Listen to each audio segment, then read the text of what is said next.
ጥናታዊ ጽሁፍ የሚያቀርብልን በጣም የምንወደው በጣም የምናከብረው እኔ በበኩሌ በጣም ስሰማው ደስ የሚለኝ እሱን ባገኘሁት ቁጥር አንድ ነገር ይዤ ነው የሚሄደው። እንዲሁ በአካል ስላገኘሁት ደግሞ ደስ ብሎኛል። በሚዲያም በተለያዩ ዘርፎች የምንወደው በጣም የምናከብረው ወንድማችን ነው ዶክተር ምህረት ደበበ የአእምሮ ሐኪም እንደዚሁም ደግሞ የማይንድ ሴት ሶሉሽንስ መስራችና ዳይሬክተር የአመራር ሰብአዊ ልህቀት አሰልጣኝም ነው። እንግዲህ በዛሬው ዕለት ደግሞ በመካከላችን ሪዲንግ ዘ ሳይን ኦፍ ዘ ታይምስ ቲዮሎጂካል ኤንድ ኮንሰፕቹዋል ፍሬምወርክ በሚል አንድ ጥናታዊ ጽሁፍ ያቀርብልናል። ከሱ ጋር ጥቂት ደቂቃዎችን የምናሳልፍ ይሆናል። በታላቅ አክብሮትና ፍቅር እባካችሁን ዶክተር ምህረትን ወደ መድረክ ጋብዙልኝ። በጣም ደስ ብሎኛል። ትልቅ ክብር ይሰማኛል።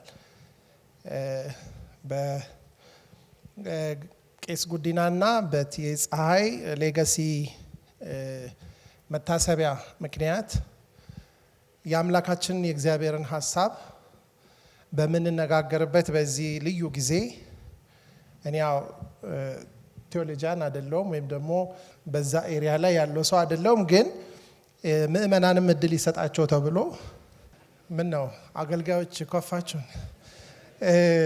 ይሄንን ሐሳብ እንደ አሳቢ ሰው ማሰብ ነው የምወደው። እንደሚያስብ ሰው መጽሐፍ ቅዱስ ከሁሉም መጽሐፍት ህይወት ያለበት ከልጅነቴ ጀምሮ ማነበው፣ ምናልባትም አንድ መጽሐፍ ይዘህ የሆነ ቦታ ሄድ ብባል ብቻ ይዤ የሚሄደው መጽሐፍ ስለሆነ እንደ መጽሐፍ ቅዱስ ተማሪ እንደ ክርስቲያን ይህንን ዘመን ደግሞ ከእናንተ ጋር እንደሚጋራ ሰው አብረን የምናስብበት ጊዜ እና ይሄ ጊዜ የሚባለውን ነገር በተለይ ደግሞ ካይሮስ የሚለውን ሐሳብ እና በዛ ውስጥ ደግሞ ያሉትን የዘመን ምልክቶች ማንበብ ምንድነው፣ ቤተክርስቲያን በዚህ ውስጥ ያላት ድርሻ ምንድነው የሚለውን ጠቅላላ ሐሳቡን እኔ ጠቅልዬ ካስቀመጥኩ በኋላ ከዛ ደግሞ ሙሉ ቀን እሱን ነው ስንፈታ ስንገጥም የምንውለው። በኢትዮጵያ ቤተክርስቲያን ኮንቴክስት በአፍሪካና በዓለም አቀፍም ቤተክርስቲያን አብያተ ክርስቲያናት ኮንቴክስት አሁን ባለንበት ከዘመናችን አንጻር ክሪቲካል በሆኑ ርዕሰ ጉዳዮችም ሙሉን ሐሳብ አግኝታችሁ የህይወት ለውጥ እንዲኖረው ሲሪየስ ሆናችሁ ጠንቃቃ ሆነን ብንካፈል ጥሩ ነው ብዬ አስባለሁ። እዚህ ስክሪን ላይ እንደምትመለከቱት ብዙ ነገሮች በዓለማችን ላይ ይካሄዳሉ። በቅርብ ያሳለፍነውን የኮቪድ ወረርሽኝ፣ ጦርነት፣ ረሃብ፣ ሌሎችም ጉዳዮች ይካሄዳሉ። እኛ በአካላችን በአእምሯችን በዚህ በሚታየው ዓለም የምናሳልፈው ነገር ጥላ ነው። ከጀርባ ደግሞ ሌላ በጣም ትልልቅ ነገሮች ይካሄዳሉ። ስለዚህ የምናየውም ነገር ትርጉም አለው፣ የማናየውም ነገር ትርጉም አለው። ግን እውነተኛው ትርጉም ያለው ሁለቱን ማዛመድ በእግዚአብሔር ቃልና በመንፈስ ቅዱስ አማካኝነት ስንችል ነው። ስለዚህ በዚህ ዘመኑን ወይም ዘመኑ የያዛቸውን ምልክቶች በማንበብ ውስጥ በተለይ ለእኛ ጠቃሚ የሆነውን የቤተ ክርስቲያን አንደኛ ትንቢታዊ የሚለው ነገር የወደፊትን ነገር መናገር በሚለው ሳይሆን የእግዚአብሔርን ሐሳብ በተመለከተ የቤተ ክርስቲያን ኃላፊነት፣ ሁለተኛ ደግሞ ተምሳሌታዊ፣ ያ ደግሞ ማህበረሰቡን ሰውን በተመለከተ የቤተ ክርስቲያን ኃላፊነት። ቤተ ክርስቲያን እንደ ሙዚቃ መሳሪያ ሁል ጊዜ ተወጥራ መኖር አለባት በእግዚአብሔር ሐሳብና በማህበረሰብ ኃላፊነት ውስጥ። አንዳንዴ ወደ አንዱ ጥግ ትሄድና እንደረገበ መሳሪያ ሙዚቃ የማይወጣት ትሆናለች። አንዳንድ ጊዜ ደግሞ ባልተባለው ልክ ትወጠርና ያው ክሯን በጥሳ አሁንም ሙዚቃ ድምጽ የሌላት መሳሪያ ልትሆን ትችላለች። እና በተለይ የቤተ ክርስቲያን ሚና ከካይሮስ ሰዓት ወይም ደግሞ ካይሮስ ሞመንት አንጻር ነው የምናየው። ለዚህ እንግዲህ ቁልፉ ነገር ምንድነው? ጊዜን መረዳት አንዱ ነገር ነው። ሁለተኛው ደግሞ ጊዜውን መረዳት። ጊዜን መረዳት ማለት ዋትስ ታይም፣ ጊዜ ራሱ ምንድን ነው? ለምሳሌ አሁን አርፍደን የምንመጣው ጊዜ ምን ማለት ነው? ለምሳሌ ዛሬ እዚህ የተሰበሰብንበት የጊዜው ነገር ምንድን ነው? በጊዜ ውስጥ ብዙ ጽንሰ ሐሳቦች አሉ። በአጠቃላይ እይታዎችን እናያለን። መጽሐፍ ቅዱስ ስለ ጊዜ የሚለውንም አጠር አድርገን እናይና ከዛ ግን ስለ ጊዜ ብዙ ማወቅ ጊዜውን ማወቅ አይደለም አይደል? ጊዜውን ማወቅ ግን ስለ ጊዜ ማወቃችንን ጥቅም ላይ ማዋል። ስለዚህ አንደርስታንዲንግ ታይም አንድ ነገር ነው፣ ጊዜን መረዳት። ጊዜ ምንድን ነው? ሁለተኛው ደግሞ ጊዜውስ የምንድን ነው? ጊዜው ምን እያደረገ ነው፣ ምን እያለ ነው የሚለውን እንድንሰማ ይገባል። ጊዜን መረዳት ከፊት እንደምናየው የሰዓት ምስል ግልጽ ነው፣ ኮንክሪት ነው። ጊዜውን መረዳ ማንበብ ግን ከጀርባ እንዳለው ምን እንደሆነ ከሰዓቱ ጀርባ ያለው ምስል እንደማይታየን ጠንቀቅ ብለን ጠበቅ ብለን ኢንቴንሽናል ሆነን ጊዜንም ወስደን የምናደርገው ነገር ነው። እውነቱን ለመናገር ጊዜ ምንድን ነው? ይህንን አስባችሁ ከሆነ አላቅም። ጊዜ ምን እንደሆነ እንደማናቅ ማወቅ ከፈለጋችሁ ለአንድ የ8ኛ ክፍል ወይም የ8 ዓመት ልጅ ጊዜ ምንድን ነው ብላ ብትጠይቃችሁ ወይም ቢጠይቃችሁ መልስ እንደሌላችሁ ማወቅ ጊዜ ምንድን ነው? እኛ እጅ ላይ የሚታሰር ነገር ነው? ካሌንደር ተደርጎ ግድግዳ ላይ የሚለጠፍ ጊዜ ምንድን ነው? ይሄ ትልቅ ጥያቄ ነው። ለእኔ በጣም ጥሩ መልስ ሆኖ ያገኘሁት ሴንት ኦግስቲን ወይም ቅዱስ አውግስጢኖስ የሚባል ሰው ጊዜ ምንድን ነው ተብሎ በተጠየቀ በዚህ ወይም ደግሞ ኮንፌሽን በሚለው መጽሐፉ ላይ ምን ይላል? ኢፍ አም ኖት አስክድ አይ ኖ፣ ኢፍ አም አስክ አይ ዶንት ኖ። ካልጠየቃችሁኝ ይገባኛል ጊዜ ምን እንደሆነ፣ ግን ከጠየቃችሁኝ መልሱን አላውቀውም ነው ያለው። እውነቱን ለመናገር ጊዜ ምን እንደሆነ በጣም ይገባን ይመስልናል እንጂ በደንብ ከጠየቅን ጊዜን ከፈጠረው ከራሱ ከእግዚአብሔር በቀር የሚያውቅ የለም። ግን ስለ ጊዜ ምንም ማወቅ አንችልም ማለት ግን አይደለም። ስለ ጊዜ ግን ሁሉን ነገር እናውቃለን ብለንም ደግሞ አስዩም ማድረግ ያው ለስህተት ያጋልጣል። ጊዜ የለም።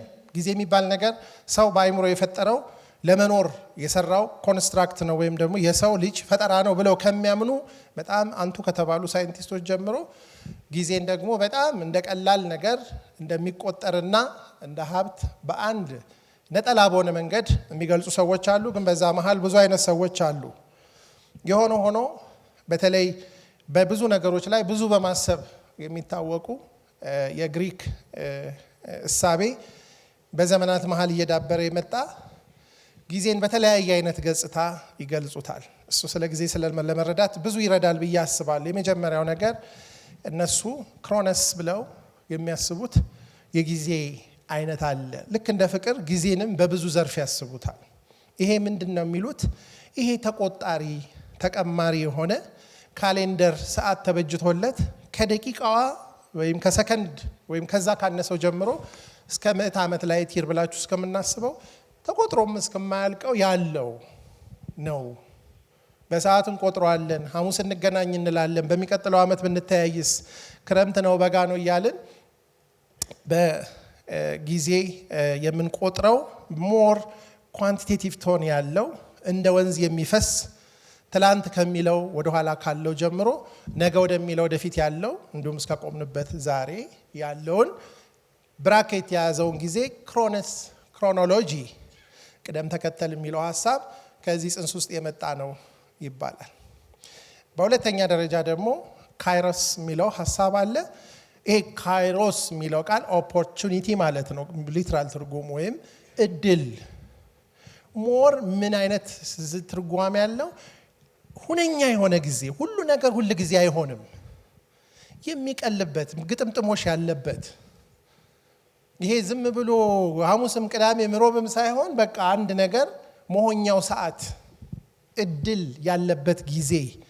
እድል የምለው ይሄ ቻንስ ላክ የሚለውን ሳይሆን እድል የምለው አጋጣሚያዊውን እድል ሳይሆን ሁነኛውን እድል። በቃ በዛ ጊዜ ላይ ያንን ነገር ካወቃችሁት ካደረጋችሁት ልክ ይመጣል።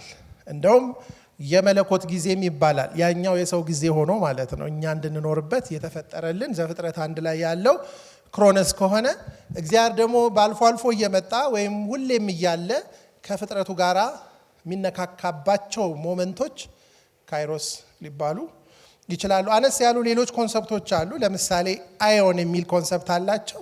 ይሄ ኤራ የሚባል የድንጋይ ዘመን፣ የመሳፍንት ዘመን ምንድነው? በጣም ሰፊ የሆነ ትውልዶችን አንድ ላይ እንደ ከረጢት ከቶ የሚያልፍ ዘመን አለ።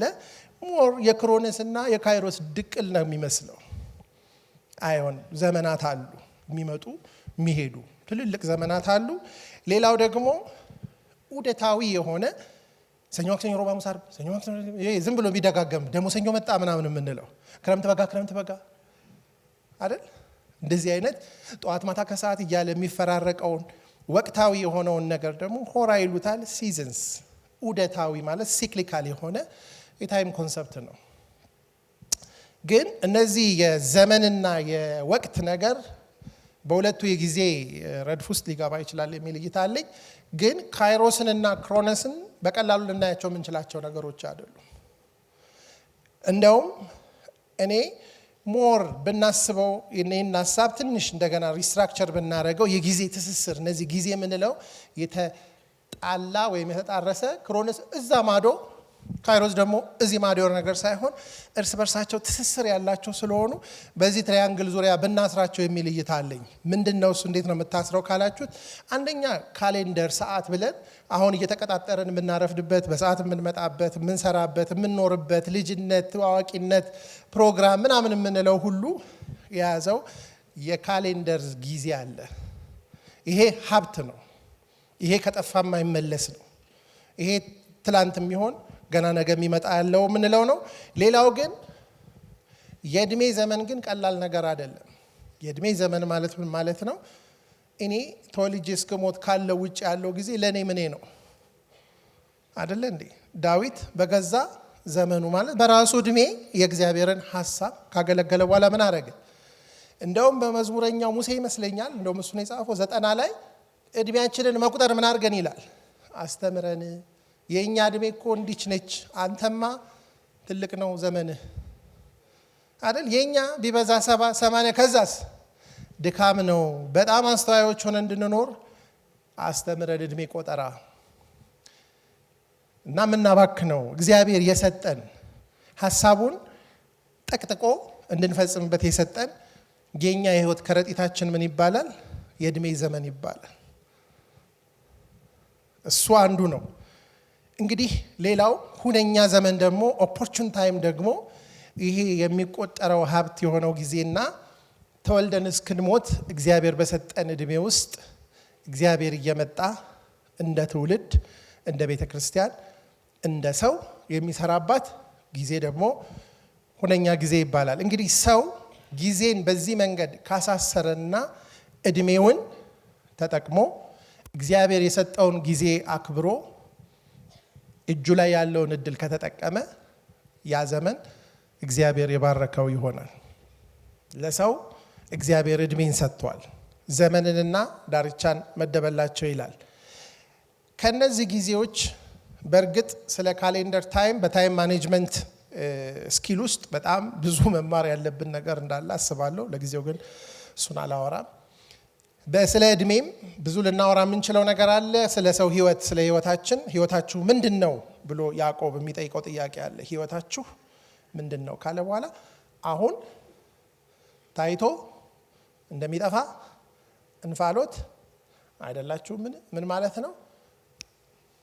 አሁን ታይቶ የሚጠፋ ግን ደስ የሚለው እንፋሎት ከተጠቀማችሁበት በሰዓቱ ይሰራል። እንፋሎት አይደል እንዴ? ይቀቅላል፣ ያዞራል። ትልልቅ ስራ በእንፋሎት ይሰራል። ግን ካልተጠቀማችሁበት እንፋሎት ቁጭ ብሎ አይጠብቅም። የሰው ህይወት እንደሱ ነው። ስለሱም አላወራም።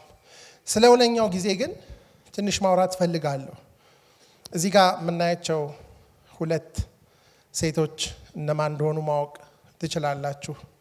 የካይሮስ በቃ ኢምቦዲመንት ናቸው።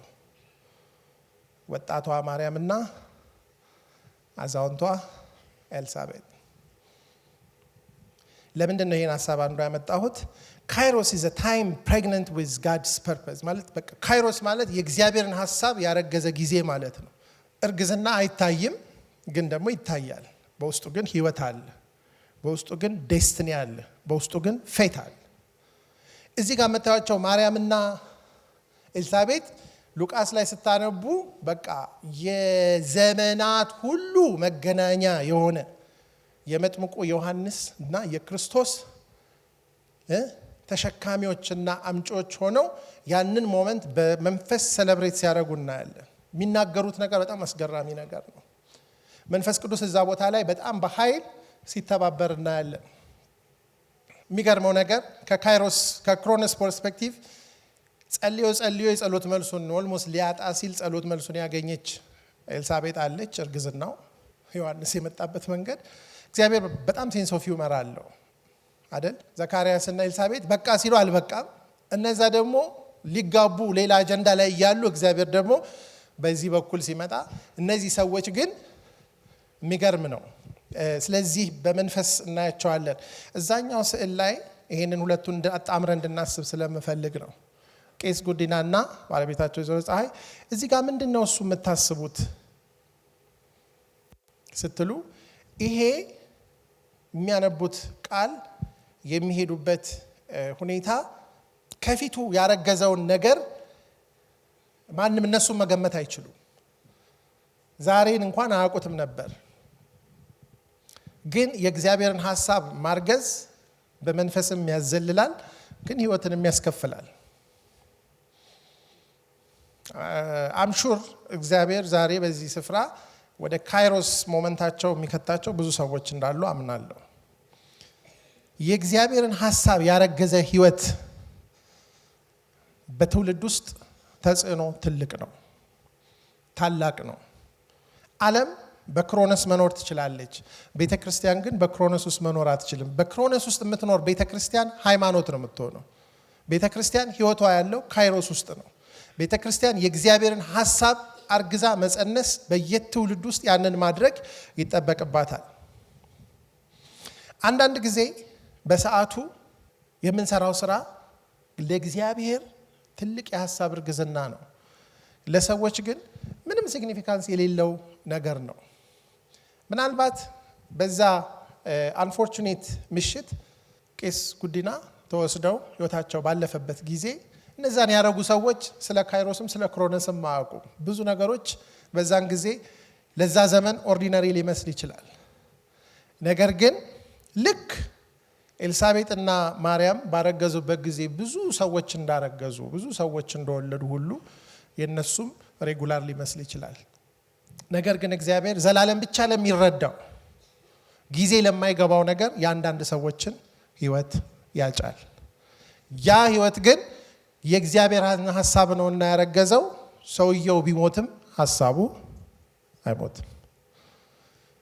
ሰውየው ቢሄድም ህይወቱ ግን የእግዚአብሔር ነውና ይቀጥላል። የጊዜው ምልክቶች በመናነብበት ጊዜ እዚህ ስክሪን ላይ እንደምታዩት መንፈሱ ለነቃ ሰው ጊዜው ይጮሃል። መንፈሱ ለሚሰማ ሰው እግዚአብሔር እየተናገረ ነው። መንፈሱ ለሚያይ ሰው እድል ባጠገቡ ያልፋል። በብዙ ሰው ህይወታችን ሁሉ በእድል የተሞላ ነው። ግን የጊዜውን ምልክቶች ማንበብ ካልቻልን እድል ውሎ አድሮ ወደ ችግር ይቀየራል። መጽሐፍ ቅዱሳችንን ከዚህ ከጊዜ አንጻር ስንመለከት በጣም አስገራሚ ነገር አለ። ከአዳም እስከ አብርሃም ያለውን ጊዜ ላናቅ እንችላለን። ቁጥሩን ለመቁጠር ብዙ የመጽሐፍ ቅዱስ ሰዎችም ይቸገራሉ። አንዳንድ ሰዎች ይደምሩታል።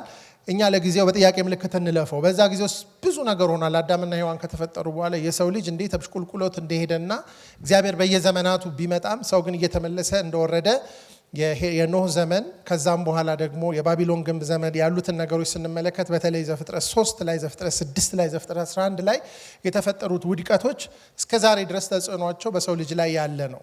ነገር ግን እግዚአብሔር አብርሃምን ካገኘ በኋላ ለ2000 ዓመት ጌታ እስኪመጣ ድረስ ከአንድ ሰውና ከአንድ ኔሽን ጋር ዲል ያደረገበትን ነገር ማሰብ ጥሩ ነው። ከዛ ቀጥሎ ደግሞ የሚገርማችሁ ነገር ከአብርሃም እስከ ኢየሱስ እንዳለው ጊዜ ሁሉ ከኢየሱስ ደግሞ እስከኛ ኦልሞስት ተቀራራቢ የሆነ 2000 አለ። እነዚህን ዘመናት በካይሮስና በክሮኖስ ብናይ እንደነግጣለን የሆነውን ነገር። ከዛ በኋላ ግን ልክ ከአብርሃም ወደ አዳም ያለውን እንደማናቀው ዛሬ ያለችው ቤተክርስቲያን እኛ ማለት ነው። ከዚህ በኋላ ያለውም ዘመን ልክ እንደዛኛው ዘመን በጣም ቀላል ዘመን አይመስለኝም። ያኛው የውድቀት ዘመን ከሆነ ይሄ ግን እግዚአብሔር የመነሳት ዘመን ያደርገዋል። መንግስት የአምላካችን የምትሆንበት ጊዜ ከዚህ በኋላ በፍጥነት የሚመጣ ይመስለኛል። ይሄም አንዱ። ስለዚህ እዚህ ጋር ትልቅ ነገር አለ። ይሄ መብረቁ ያለበት ቦታ እኛ ያለንበት ቦታ ነው።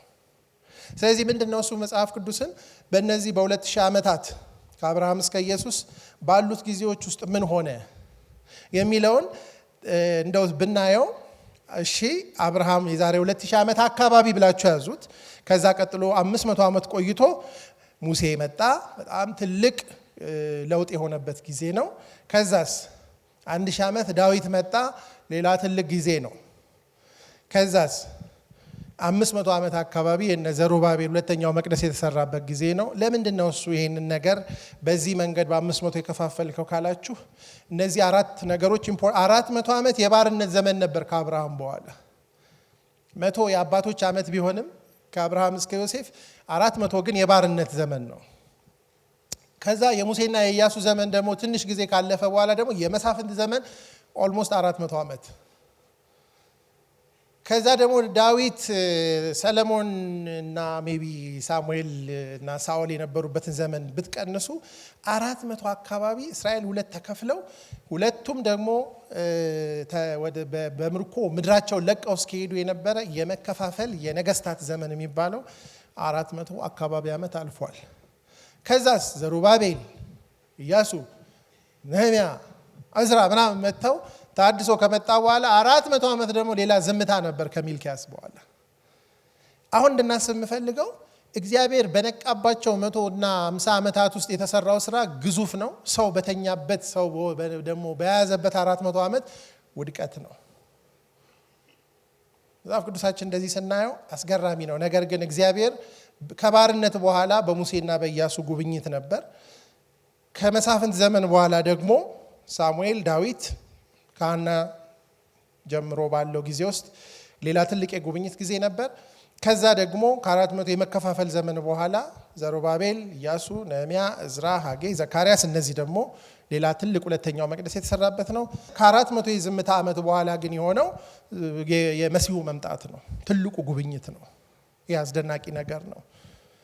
በዚህ የመሲሁ መምጣት ጊዜ ቤተ ክርስቲያን ተወለደች። ስምዖንና ሐና መሲሁን ታቀፉት። እነዚህ የብሉይ ኪዳን የመጨረሻ ሰዎች ተሰናብተው የአዲስ ኪዳኑ ጌታ ሲመጣ እናያለን። ይሄንኑ ነገር በቤተ ክርስቲያን ታሪክ ውስጥም ኦልሞስት እንመለከተዋለን። ቤተ ክርስቲያን በመጀመሪያ 500 ዓመታት 300 ምናምን ልትሉ ትችላላችሁ ከመወለድ እስከ ማደግ የደረሰችበትና ዓለም አቀፍ ተጽዕኖዋ ከፍ ያለበት ጊዜ ነበረ።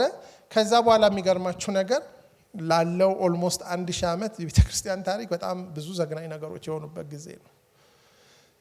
የቤተ ክርስቲያን ሴንተር የነበሩት ሰሜን አፍሪካ እና መካከለኛው ምስራቅ ጨምሮ በጠቅላላ ክርስትና 100% ወል በሚባል ደረጃ የጠፋበት ጊዜ ነው።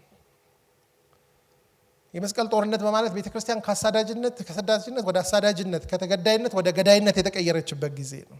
ሌሎች በጣም ቤተ ክርስቲያን በትልልቁ የተከፋፈለችበት ዘመን ነው። 1000 ዓመት ባክኗል። የጨለማው ዘመን ይሉታል። ቤተክርስቲያን በጣም የምትነቀፍበት ጊዜ ነው። ከዛ እንግዲህ ተሐድሶ መጣ በ15ኛው ክፍለ ዘመን አካባቢ። ከዛ በኋላ 500 ዓመቱን ምን አረግ ነው ትልቅ ጥያቄ ነው። ከስደት ወደ ነፃነት፣ ከዛ ከጨለመ ዘመናት ወደ ተሐድሶ፣ ከተሐድሶ ወዴት እየሄድን ነው አሁን? ቤተክርስቲያን ነፃነትንና ተሐድሶን ማኔጅ ማድረግ ያልቻለችበት ሁኔታ አለ። እንግዲህ አሁን ከ500 ዓመት በፊት በቅርብ ተከብሯል የ500 ዓመት የዚህ ፕሮቴስታንት ተሐድሶ ጊዜ። ግን አሁን የት ነው ያለ ነው? አሁን አስደናቂ ነገር ምናልባት ልክ በመጀመሪያዎቹ በብሉይ 2000 ዓመታት ክርስቶስ በመጀመሪያ እንደመጣ አሁንም ጌታ ይመጣል። ግን የመጨረሻው መለኮታዊ ጉብኝትና ተሐድሶ እየጮኸ እያለ እኛ ምን እያደረግን ነው? እንደዚህ ሆነን ነው ወይ ጌታ እንዲመጣ የምንፈልገው? በደንብ እንድናስብ ፈልጋለሁ። ጊዜውን በደንብ እንድናየው። በብሉይ ኪዳን የጊዜ መባከን በጣም ከሳቃችሁ በአዲስ ኪዳን በቤተ ክርስቲያን ታሪክ ውስጥ ያለው የጊዜ መባከን በጣም እሪ ሊያስብል ይገባል። በኢትዮጵያ ወንጌላውያን እንኳን ባለፈው 100 ዓመትና እዛ አካባቢ እድሜ ውስጥ ምን ያህል ጊዜ እንደባከነ አስቡት። ታዲያ በዚህ ውስጥ የቤተ ክርስቲያን ሚና ምንድን ነው? ይሄ በአጠቃላይ በእግዚአብሔር አጀንዳም ካይሮሳዊ ሰዓት ነው። በዓለም አቀፋዊቱ ቤተ ክርስቲያን ውስጥም ካይሮሳዊ ሰዓት ነው። በኢትዮጵያ ቤተ ክርስቲያንም ካይሮሳዊ ሰዓት ነው። በየ400 ዓመቱ እግዚአብሔር ለጉብኝት ሲነሳ የማይታወቁ ሰዎች ለእግዚአብሔር ስለታወቁ በእግዚአብሔር ፊት ስለሆኑ ያንን የተበላሸ ዘመን እንዳስተካከሉ እግዚአብሔር ሰዎችን የሚያይበት ጊዜ ነው። ቤተክርስቲያን ለሁለት ነገር ራሷን ካልሰጠች ይሄን ጊዜ ሚስ ታረጋለች። ግን አደጋው ብዙ ነው። ሁለት ነገሮች በቀላሉ የምናያቸው መለኮት ሰውን በሚጠራበት በዚህ ሰዓት የመጀመሪያው ነገር ቤተክርስቲያን ትንቢታዊ ሚናዋን መያዝ አለባት። ቤተክርስቲያን የክርስቶስ ናት። ቤተክርስቲያን የእግዚአብሔርን እውነት ልትናገር የምትችል ብቸኛ ምድራዊ ድምጽ ናት። ሌላ የለም። እኛ ባንኖር ሌላ ሰው ይላል ብላችሁ እንዳታስቡ። እኛ ከሌለን እግዚአብሔር ሌላ ድምጽ የለውም ብለን ነው የምንኖረው። እዚህ ጋር የምናየው መጥምቁ ዮሐንስ አንገቱን ተቀልቶ ነው። እነ እስጢፋኖስ ተወግረዋል። ሐዋርያት ሁሉ ብዙ ዋጋ ከፍለዋል። ያ እየቀጠለ በየዘመናቱ መጥቶ እንግዲህ ዛሬ ይሄንን ፕሮግራም እንድንሰበሰብ ካደረጉን እስከነ ቄስ ጉዲና ድረስም እስካሁንም ቀጥሏል። ትንቢታዊ ድምጽ ማለት ለመለኮት አጀንዳ ህይወትንም ቢሆን የመክፈል ውሳኔ በቤተ ክርስቲያን ዘንድ ይጠበቃል። አሁን ያለውን ነገር ያለ ህይወት ዋጋ ልንሰራው አንችልም። ትንቢታዊ ድምጽ ማለት ለመለኮት ድምጽ መሆን፣ የእግዚአብሔር ድምጽ መሆን። ይህ ብቻውን ግን አይሆንም። ቤተክርስቲያን የመለኮት ድምጽ ሆና ከሰው ውጪና በላይ ሆና ርቃ ልትኖር አትችልም። ሁለተኛው ፋንክሽኗ ደግሞ ምንድነው? የማህበረሰብ ተምሳሌት መሆን አለባት። ይሄ ነው የሚወጥረን እንጂ እግዚአብሔር እንዲህ ብሏል ብሎ መጥፋት አይቻልም። እግዚአብሔር እንዲህ ብሏል ብሎ እንዴት ማለት እንደሆነ ደግሞ እኛ በህይወታችን ማሳየት ይጠበቅብናል። ይሄ ምን ማለት ነው? ቤተክርስቲያን የማህበረሰብ ጨው ሆና መሟሟት አለባት። ገብታ በአገልግሎት ለተራቡት በመቆረስ ግፍን በመቃወም በሌላ በኩል ደግሞ ተቀላቅላ ማትቀላቀል ስለሆነች እንደዚህ መብራት ደግሞ ለየት ብላ ደግሞ ኃጢያትንና አመጽን መግለጥ አለባት። ስለዚህ ቤተክርስቲያን እንደ መብራት ርቃ እንደ ጨው ተቀላቅላ እንድትኖር ነው የተጠራችው። ይሄ ነው ከባድ የሚያደርገው። ሌላው ውጥረት ይሄ ነው እንጂ እንደ መብራት ተቀላቅለን እንደ ጨው ርቀን አይሆንም። የሩቅ ጨው አያጣፍጥም፣ የተቀላቀለ መብራት አያበራም። ሩቅ ናቸው ስንባል ውስጥ ገብተን ማጣፈጥ አለብን። እንደኛው ናቸው ሲባል ደግሞ አይደለንም ብለን ደግሞ መብራት መሆናችን ደግሞ ከፍ ብለን መሰቀል አለበት። ይሄ ቤተክርስቲያን ሚና ቤተክርስቲያን ለማህበረሰብ ሶሻል ፓራዳይም ወይም ደግሞ የማህበረሰብ ተምሳሌት እንደ ብርሃን የምታበራ እንደ ጨው የምጣፍጥ ሆና መገለጥ አለባት። ግን መቼም ቢሆን ቤተክርስቲያን የማህበረሰብ ወኪል ሳይሆን የእግዚአብሔር ወኪል ስለሆነች ትንቢታዊ ድምጿን ደግሞ ለማህበረሰብ ብላ ሉዝ ልታረግ አትችልም። ስለዚህ በእነዚህ ውጥረቶች መሃል ቤተክርስቲያን ስትሆን እግዚአብሔር ይባርካታል፣ ፍሬያማ ትሆናለች። ግን ዋጋ ደግሞ ይከፈል። ማነው ዋጋ የሚከፍል? ቤተክርስቲያን እነዚህን ሁለት ሮሎች ለመጫወት ልትጫወታቸው የሚገባ ሚናዎች አሉ። እነዚህን ሚናዎች ባጭሩ እሄዳለሁ። በዚህ በካይሮስ ሞመንት ላይ ዘኬዎስ ከጌታ ጋር የተገናኘበትን ጊዜ ነው የሚያሳየው። ጥሩ ነው። ከተገናኘን በኋላ ግን በዚህ ካይሮስ ጊዜ ውስጥ የዘመን ምልክቶችን አንብባ የምትረዳ ቤተክርስቲያን የሚከተሉትን ነገሮች ልታስብ ያስፈልጋታል። የመጀመሪያው ነገር ቤተክርስቲያን አስተምህሮ መሰረቶቿን ቴዎሎጂካል ወይም ዶክትሪናል ፋውንዴሽኖቿን ለቃ ከካይሮስ ሞመንት ጋር ለማንበብም ለመጥቀምም አትችልም። አስተምህሮዋ ላይ መመለስ አለባት። ወደ ጤናማ አስተምህሮ የመጽሐፍ ቅዱስን ብቸኛ ስልጣንነት፣ የክርስቶስን ብቸኛ አዳኝነት፣ ዳግም ውልደትን፣ የመስቀሉን እና የኃጢአትን ስርየት በመስቀሉ የተሰራውን ስራ ልተካ አትችልም ቤተክርስቲያን። እንደዚህ አይነቶችን ቤተክርስቲያን ሁሉ ጊዜም በታላቁ ተልእኮ ውስጥ የምትኖር ወንጌላዊት ናት። ወንጌልን ለፍጥረት ሁሉ የምትሰብክ ናት። ቤተክርስቲያን የዳኑትን ደቀ መዝሙር አድርጋ ክርስትናን እንዲኖሩ የምታስችል ተቋም ናት። ጌታን ደግሞ ዳግም የሚመጣውን የምትጠብቅ በሙታን ትንሣኤ የምታምን እነዚህ ነገሮች ሁሉ ቻሌንጅድ ስለሆኑ ነው። ስለዚህ መሰረታዊ የሆነውን የመጽሐፍ ቅዱስን ትምህርት ወደ ቃሉ መመለስ የመጀመሪያው ካይሮስን ለማንበብም በካይሮስ ጊዜን ለመዋጀትም አስፈላጊ ነገር ነው። ሁለተኛው ነገር ቤተክርስቲያን በራሷ አስተምሮ ውስጥ ተዘፍቃ መቅረት አትችልም። የተልእኮ አላት። ተልእኮም ጌታ የሞተለትን ጌታ ሕይወቱን የሰጠለትን ወንጌል ለፍጥረት ሁሉ መስበክ አለበት። ቤተክርስቲያን ወንጌል መስበክ ስታቆም ከውስጥ ትሞታለች። ግን ደግሞ ቤተክርስቲያን ሰባኪ ብቻ አይደለችም። የዳኑትን ደግሞ የምትሰራ ክርስቲያኖችን በክርስቶስ ቅርጽ የምታወጣ ናት። ስለዚህ ደቀ መዝሙርነት በተለይ በዚህ ዘመን ላይ ካይሮስ ቢገባን ደቀ መዝሙር ካልሆንን ምን ልናደርገው እንችላለን? አይደል እንዴ? ካይሮስን መሸከም የሚችል ደቀ መዝሙር የሆነ ሰው ነው። በቃሉ በጸሎት በቅዱሳን ህብረት ያደገ የጸና ጌታን ለማገልገል ህይወቱን የሰጠ ሰው። ሌላው ካይሮስ በሚሆንበት ጊዜ በካይሮስ ሞመንት ላይ እግዚአብሔር መሪዎችን ይፈልጋል። ቅድም ለምሽ እንዳለው መሪ ለመሆን በሹመትነት ሳይሆን በአገልጋይነት መንፈስ መሪነትን የሚቀበሉ እነ ሳኦል ጎልያድን ፈርተው በሚሆኑበት ጊዜ ድንጋዩን ይዞ ወደፊት እንደወጣው እንደ ዳዊት መሪ ይፈልጋል። መሪ ማን ነው ካላችሁ፣ መሪ ማለት የክርስቶስ ተከታይ የሆነ በቃሉ የተሞላ በጸሎት የሚተጋ ቅድም ለምሽ ያስቀመጣቸውን 7 ሲዎች እንዳሉ እዛ ላይ ማስቀመጥ እንችላለን። በአመራር ላይ በደቀ መዝሙርነት ላይ በታላቁ ተልእኮ ላይና በክርስትና አስተምህሯችን ላይ ስራዬ ብለን ቁጭ ብለን ተነጋግረን ጊዜ እያጠፋን ቤተክርስቲያንን ካልሰራን ካይሮስ የሆነውን ሞመንት የማንበብም ብንረዳውም የመኖር አቅም ግን ሊኖረን አይችልም። እንግዲህ ካይሮስ የምንለው ሐሳብ በቤተ ክርስቲያን ታሪክ በመጽሐፍ ቅዱስ አይተናል። ግን ደግሞ ይሄንን ኖረው ያለፉ የኛ ዘመን ሰዎችና ማህበሮችም አሉ። ይሄን እንደ ጥናታዊ ጽሑፍም ስለሆነ አንዳንድ ሐሳቦችን ሜንሽን አደርጋለሁ። የበለጠ ቀን ይቀጥሉ ያሉ ሰዎች እንደሚያነሱት አስባለሁ። የመጀመሪያው በዚህ የሉዛን ኮቨነንት ወይም ቃል ኪዳን በሚባለው 1974 ላይ በተደረገው ቢሊ ግርሃም እና ጆን ስቶት የሚባሉ የእግዚአብሔር ሰዎች ባወሩበት ቤተክርስቲያን ሰባኪ ብቻ ሰማያዊ ሆነች።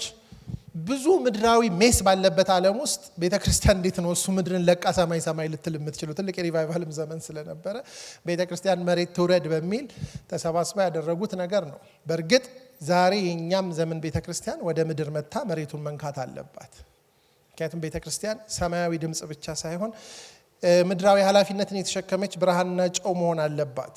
ይሄ ቤተክርስቲያንን ወደ ሚዛኗ የመለሰ ጉባኤ ነው። ሌላው የዚህ የደቡብ አፍሪካ የካይሮስ ዶክመንት ነው። በጣም ቫይብራንት የሆነች ቸርች ቤተክርስቲያን አለ ደቡብ አፍሪካ። ግን ደግሞ አፓርታይድም አለ። ቤተክርስቲያን አፓርታይድን የተጋፈጠችበት ዶክመንት ነው፣ ካይሮስ ነው። ቤተክርስቲያን ይህን ዝም ብላ ልታይ አትችልም። አስፈላጊ ከሆነ ይህንን ነገር ጥርሷን ነክሳ ይህንን ተጋፍጣ አፓርታይድን ማጥፋት መንፈሳዊነት ነው፣ ዘረኝነት መጽሐፍ ቅዱሳዊ አይደለም የሚለውን የሄደችበት ነው። ይህም በጣም ትልቅ የቤተክርስቲያን ቀና ያደረገ ቤተክርስቲያንን ሬሌቨንት ያደረገ ነው። የኬፕታውን ኮሚትመንት 2010 ላይ ከሉዛን ቀጥሎ የመጣ ቤተክርስቲያን አሁንም ከማህበረሰብ አንጻር የነበራትን ተዛማጅነትና አስፈላጊነት እያጣች የመጣችበት ጊዜ ስለሆነ በማህበራዊ ጉዳይ በተለያዩ ሰዎችን በሚመለከት ጉዳዮች ውስጥ ገብተን መንፈሳዊነትን የእግዚአብሔርን ሕይወት ማሳየት አለብን በሚል የተደረገ ነው። ሌላው ግን በጣም በትልቁ እንድናስበው የምፈልገው ዛሬ በተለይ ቅድም ለምሽም አንስቶታል፣ ቀኑን ሙሉ እናነሳዋለን። በመካከላችን ይሄንን ሕይወት ኢምቦዲመንት የነበሩትን በካይሮስ ሞመንት ላይ ሕይወታቸውን የከፈሉትን በካይሮስ ሞመንት ላይ የስሜታዊነት ሳይሆን በመጽሐፍ ቅዱሳዊ ዕውቀት ለክርስቶስ ቤተክርስቲያን ባለ ኮሚትመንት ትውልዱ እየገባበት ያለውን ከባድ ፈተና በመረዳት ያንን ዋጋ የከፈሉ ሰዎችን ሕይወት ማሰብ ማጥናትና መምሰል ተገቢ ነው። ጉዲና ቱምሳ አሁን ላለው ችግር ተመልሰው አይመጡም። ሐዋርያው ጳውሎስ ተመልሶ አይመጣም። አሁን ጥያቄው ምንድነው? ዛሬ ከዚህ ስንሄድ የሚቀጥለው ጉዲና ቱምሳ ማን ነው? ሌንሳ የግድ መሆን የለባትም አይደል? ችቦውን ሰው ውስጥ በሚረዳበት ጊዜ ቤተሰቡ አሳይቷል። ግን ይሄንን ሞዴል ምክንያቱም ቤተክርስቲያን በሞዴሊንግ ነው የምትቀጥለው፣ ክርስቶስን በመምሰል ክርስቶስን የሚመስሉትን በመምሰል ነው። ስለዚህ እርሳቸው በትምህርታቸውና ያ አደገኛ ጊዜ ይሄንን ግን ማሰብ አለብን። ቅድም ከለማጋ ስናወራ እሳቸው እያልን ስለ ቄስ ጉዲና ስናወራ በ50 ዓመታቸው ከሆነ ያረፉት አይደል? እኔ አሁን 52 ዓመቴ ነው። ስለዚህ ታላቃቸው ነኝ ማለት ነው እንግዲህ። ስለዚህ ብዙ ሰው እዚህ እሳቸው እያል እና ራሳችሁ እናንተም እሳቸው ናችሁ ሁላችሁ። አብዛኛው ሰው እዚህ እሳቸው ያልሆነ ሰው የለም። አሁን ጥያቄው በእሳቸው ህይወት የሆነው ሳይሆን በእናንተ እሳቸው ውስጥ ምን ሆኗል ነው። this is a question። እኔ አሁን የእሳቸው ታላቅ ነኝ። I have to ask this question። እነዚህን ሰዎች አርቀን እነሱ እንዴት ነው በ50 ዓመት ተጠናቀው ይሄን ሁሉ አድርገው የሄዱት? እኔ አሁን በዚህ 52 ዓመት ሬዲ ነኝ ወይ አሁን ያለኝ ነገር ሁሉ አስቤ እነዚህ ሲል በጣም I was challenged። ስለዚህ ብዙዎቻችሁ እዚህ ያለን መሪዎች ስለሆነን የቄስ ጉዲና ታላላቆች ነን። አሁን እሳቸው ባረፉበት ካረፋችሁ ቦታ ያለው እድሜ አይቆጠርም ዘላለሙ ስለገባችሁ። ስለዚህ አሁን ቄስ ጉዲና ይመጡ የብዙዎቻችሁ ታናሽ ናቸው በእድሜ አይደለ? ስለዚህ የኛ እድሜ ነው ሊያስጨንቀን የሚገባው። እግዚአብሔር ህይወቱን በመስመር ላይ ያስቀመጠ ይህንን ካይሮስ ሞመንት ይዞ በመረዳት ቅድም መጽሐፍ ቅዱስን ታሪክ እንዳየነው የቤተ ክርስቲያን ታሪክ እንዳየነው በዚህም ዘመን የሆኑት እንዳየነው የሚያደርጉ ሰዎችን እግዚአብሔር ይፈልጋል። ስለዚህ ቀጣይ እርምጃዎቻችንን ጊዜውን ለመዋጀት ሕዝቅኤል ላይ እንዳለው how should we say live የተናገርኩትን ነገር ሳመሪ ነው ማስቀምጥላችሁ። አንደኛ ምስክርነታችን ለእውነት ነው። ብርሃን እንድንሆን ትንቢታዊ ሚናችንን እንድንፈትሽ በዚህ ቀን እግዚአብሔር ይጠይቀናል። ሁለተኛ ማህበራዊ ኃላፊነታችንን ጨውነታችንን የፍቅር አገልጋዮች ሆነን እግዚአብሔር የሚለካው ለሱ ያለንን ፍቅር ለሰው ባለን ፍቅር ነው። መቆረሳችንን እየተቆረስን ግን የእግዚአብሔር የሆነውን ነገር የማናስቆርስ ስንሆን ያኔ ዋጋ መክፈል ምን እንደሆነ ይገባናል። የወንጌል መልእክተኝነትና የደቀ መዝሙርነት ህይወት ሊነጣጠል አይችልም ያልኖርነውን መስበክ ስለማንችል። ያስተምሮ ጤንነትና የአገልጋይ መሪነትም አይነጣጠልም። በተማርነው ትምህርት ላይ ነው የምንመራው። ስለዚህ እነዚህን ነገሮች ወደ ልባችን እንድናመጣ ጠይቃችኋለሁ። ከዛ ውጪ ግን መንፈስ ቅዱስ ዛሬም የጉብኝት ሐሳቡን እያስተላለፈ ነው። ይሄንን ሰምተው ጊዜውን ተረድተው ለመታዘዝ ለሚዘጋጁት ደግሞ እግዚአብሔር ምሪትን ይሰጣል። ምሪቱን ለሚቀበሉ ደግሞ ያንን እውነት በመናገር ለማድረግ ሲታዘዙ ሰዎች እግዚአብሔር በመንፈስ ቅዱስ ኃይል ያንን ያስታጥቀዋል፣ ያድሰዋል፣ ይሞላዋል። ያ ደግሞ የለውጥና የጉብኝት እንቅስቃሴን ይጀምራል። ይሄ ደግሞ የወደቀውን ነገር ወደ እግዚአብሔር ሐሳብ ይዞ ይሄዳል። ቀኖቹ ግን ክፉዎች ናቸው። ስለዚህ ዘመኑን ዋጁ። ለመዋጀት ተረዱ፣ ለመረዳት አንብቡ። እግዚአብሔር ይባርካችሁ። Thank you.